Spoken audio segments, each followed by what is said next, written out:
कहानी की शुरुआत एक ऐसे समय से होती है जब पूरा शहर मॉन्स्टर्स के कहर से जूझ रहा था।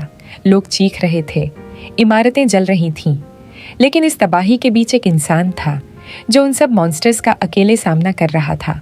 हारुयोशी, जिसने आयाकाशी टेक्निक में मास्टरी हासिल की थी, पर वो किसी हीरो की तरह लड़ नहीं रहा था।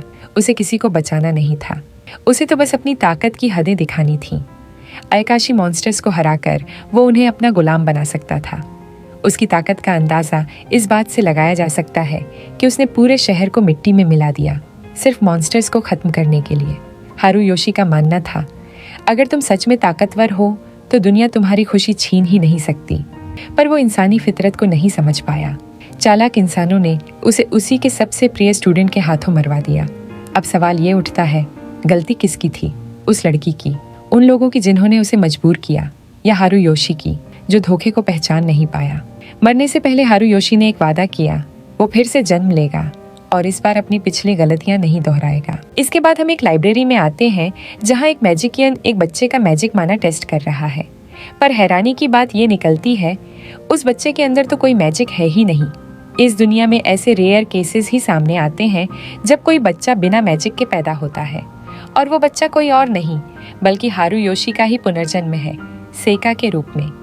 सेका का नया जन्म एक नोबल फैमिली में हुआ है। उसके पिता ब्लेज एक जाने माने मैजिशियन हैं। 2 भाई हैं, लुफ्टी और ग्रे।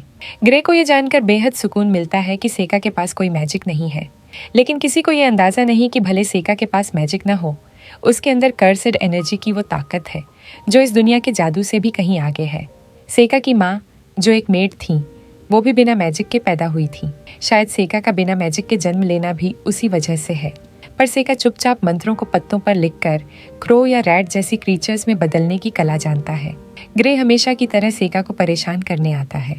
उसका कॉलर पकड़कर उसे मारने ही वाला था कि सेका के क्रो स्पिरिट्स उस पर झपट पड़ते हैं। लुफ्टी बीच में आकर सेका को बचाता है। आज सेका 7 साल का हो चुका है, पर वो एक मेड का बेटा है, इसलिए उसका जन्मदिन कोई नहीं मनाता। उसे भी कोई फर्क नहीं पड़ता। उसका ध्यान सिर्फ एक चीज पर है, इस दुनिया को समझना। कागज इस दुनिया में बेहद महंगे हैं, इसलिए सेका खुद कागज बनाता है ताकि वो अपने टैलिस्मन्स तैयार कर सके और अपने पुराने आयाकाशीस को फिर से बुला सके। एक दिन मेड ईफा उसकी जैकेट लेकर आती है जो झाड़ियों में पड़ी मिली थी। सेका को तुरंत समझ आ जाता है ये ग्रे की ही हरकत होगी। फिर ग्रे फिर से आता है और सेका को चिढ़ाता है कि उसके पास कोई मैजिक नहीं है। वो बताता है कि वो लोनिया मैजिक एकेडमी जाएगा जहाँ से लेजेंड्स पैदा होते हैं। सेका का भी वहाँ जाने का मन बन जाता है।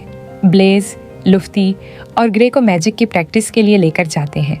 लुफ्टी के पास विंड एलिमेंट और ग्रे के पास फायर एलिमेंट है। दोनों को अपने एलिमेंट से पत्थरों को निशाना बनाना होता है। ग्रे सेका को नीचा दिखाने के लिए उसे भी ट्राई करने को कहता है। सेका ने तो तय कर रखा था कि वो अपनी पावर्स किसी को नहीं दिखाएगा, पर जब दबाव डाला गया तो उसने अपनी ताकत का एक हल्का सा ग्लिम्स दिखा ही दिया। एक नीली आग जो उसने धरती के अलग अलग एलिमेंट्स से बनाई थी। ये ट्रेडिशनल मैजिक नहीं था, ये था जुत्सु। ग्रे को शक होता है कि उसकी छड़ी में कुछ बचा हुआ मैजिक होगा, पर ब्लेज बताते हैं कि रेयर केसेस में नॉन मैजिक यूजर्स भी मैजिक सीख सकते हैं। सेका अपने पिता से मैजिक सीखने की जिद करता है, लेकिन उसे मना कर दिया जाता है। पर उसकी स्ट्रॉन्ग विल देखकर ब्लेज उसके लिए एक टीचर रखवा देते हैं। सेका फिर भी चुप नहीं बैठता। वो अपने भाइयों की ट्रेनिंग छिपकर देखता है, सीखता है। कुछ साल बीत जाते हैं। एक रात सेका अपने टैलिस्मन्स को टेस्ट करते हुए एक फॉक्स शिकिगामी समन करता है। उसका नाम है युकी। युकी पहले एक एडल्ट फॉक्स वुमन थी, पर इस दुनिया में उसका एज घट गया है, शायद सेका की स्पिरिचुअल एनर्जी के कारण। सेका उसे वापस भेजना चाहता है, पर वो छोटी बनकर उसके सिर में छिप जाती है। वो अब वापस नहीं जाना चाहती।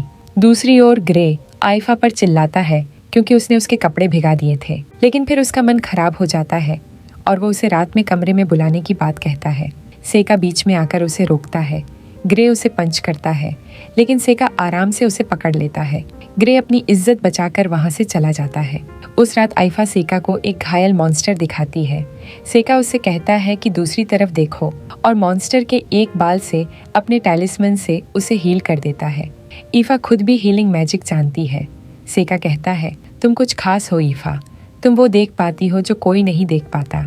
सेका समझ जाता है आइफा स्पिरिट एलिमेंटल्स को देख सकती है, वो शायद उन्हें कंट्रोल भी कर सकती है। सेका उसे एक फायर एलिमेंटल देता है और उसे कंट्रोल करने को कहता है।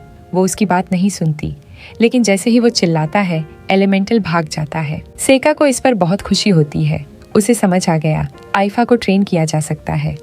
अब वो रोज उसे ट्रेन करने लगता है और इसी तरह कई साल बीत जाते हैं। सेका अब 12 साल का हो चुका है। तभी एक दिन एक मेड चिल्लाकर सबको बताती है, एक बहुत बड़ा मॉन्स्टर हमारी तरफ आ रहा है। पूरा घर हिलने लगता है। ग्रे डर कर छिप जाता है। वो था एक बड़ा मड मॉन्स्टर जो आइफा और मेड पर हमला कर देता है। सेका का फायर एलिमेंटल अब ईफा की बात मान रहा था। उसने दोनों को बचा लिया। फिर सेका उसे अपनी तरफ बुलाता है और एक नया टेक्निक दिखाता है, पॉइजन ऑनी फ्लेम। उसने मॉन्स्टर को वहीं खत्म कर दिया। ये सब देखकर हर कोई हैरान था और इसी के साथ यह एपिसोड यहीं पर खत्म होता है। इसका अगला एपिसोड और भी ज्यादा दिलचस्प होने वाला है, तो चैनल को सब्सक्राइब करके रखो। इसका अगला एपिसोड कल ही आ जाएगा, तो मिलते हैं कल के नए वीडियो के साथ।